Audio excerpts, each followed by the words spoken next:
A indústria automobilística fechou 2013 com alta de 10% na produção. Destaque ficou com os caminhões. A venda e a fabricação de veículos pesados foi a melhor da história.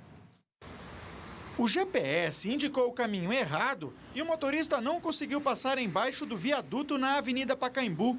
Cenas como esta são comuns na capital paulista e contribuem para complicar ainda mais o trânsito e azedar a relação entre os paulistanos e os caminhoneiros. Caminhões são bens de capital, ou seja, não são vistos como simples veículos, mas como máquinas necessárias para escoar a produção. Por isso, a venda e a produção de caminhões são considerados termômetros da economia brasileira. E no ano passado, apesar do baixo crescimento, a indústria automotiva comemorou um bom desempenho. Mais de 150 mil caminhões foram vendidos no ano passado, um aumento de 11% em relação a 2012. No mesmo período, a produção de novas unidades praticamente dobrou. Um dos motivos para esse crescimento foi a super safra de grãos no Brasil. Também existe aí um pouco de uma grande compra feita pelo Exército Brasileiro. Esta transportadora comprou 4 caminhões no ano passado, 3 deles de grande porte.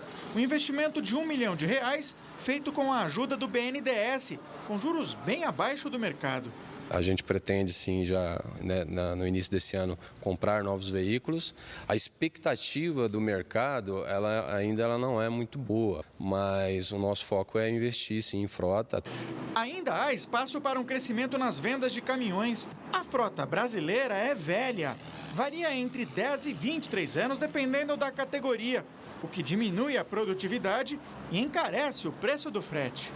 A alternativa para baratear o transporte das mercadorias produzidas em um país de dimensões continentais como o Brasil seria apostar em ferrovias ou hidrovias. O transporte pelos rios é cerca de 8 vezes mais barato que o rodoviário. Já pelas ferrovias, o custo com o transporte de cargas pode cair até 6 vezes em comparação com as rodovias. O primeiro trecho da ferrovia Leste-Oeste na Bahia estava prometido para 2012. Mas no ritmo atual da obra, só deve ser terminado ao final de 2015.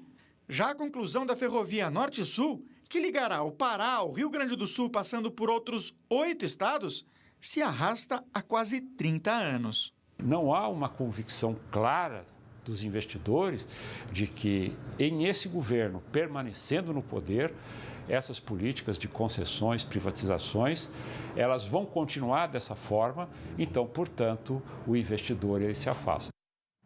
Vamos lá, hidrovias e ferrovias. Sabe-se que o Brasil ganharia com isso. Por que não se faz? Por detrás de tudo tem interesses econômicos, evidentemente. Não é um interesse puramente político. O Brasil ganharia muito se diversificasse seus meios de transporte. Muito, muito, muito. Um dos gargalos do não crescimento da economia, os economistas dizem, é exatamente a falta de infraestrutura. O escoamento da produção, né? A infraestrutura está mal. Estamos mal, hidrovia, ferrovia, rodovia, portos, aeroportos. Está tudo mal, precário, filas e tudo. Isso vai jogando o Brasil para baixo. Né? Em todos os rankings, está lá o Brasil, um dos últimos. Moisés. Eu acho que é preciso ter em conta que, na verdade, o peso da indústria automobilística criou um modelo, um padrão, não é, de transporte no país que é basicamente baseado no automóvel, no caminhão, na gasolina, né? Então, progressivamente, eu sou do tempo que tinha a Estrada de Ferro Paulista, Mujana, Sorocabana, né? Todas essas vias, essa malha de transporte ferroviário foi desativada, né? A pergunta foi desativada para substituir pelo quê? Substituir por caminhões e por automóveis. Então, há uma questão importante aí, sim, que o Luiz tocou com toda a razão, não é? Que são interesses econômicos muito poderosos. Veja, William, nós estamos nesses últimos anos, eu diria que nos últimos 8 anos ou 10 anos, vendo uma política do governo federal no que diz respeito a indústria automobilística, a retirada do IPI, há um estímulo à entrada de automóveis nas cidades, nas grandes metrópoles, nas nossas estradas, sem que haja nenhuma estrutura para comportar isto. Então, você vai, na verdade, supostamente gerando empregos na indústria, mantendo o funcionamento, mas, ao mesmo tempo, gerando um sem número de outros problemas para os quais o país, os municípios, os estados não estão nem devidamente preparados, nem têm recursos suficientes para dar conta. Veja, por exemplo, o caso do metrô, né?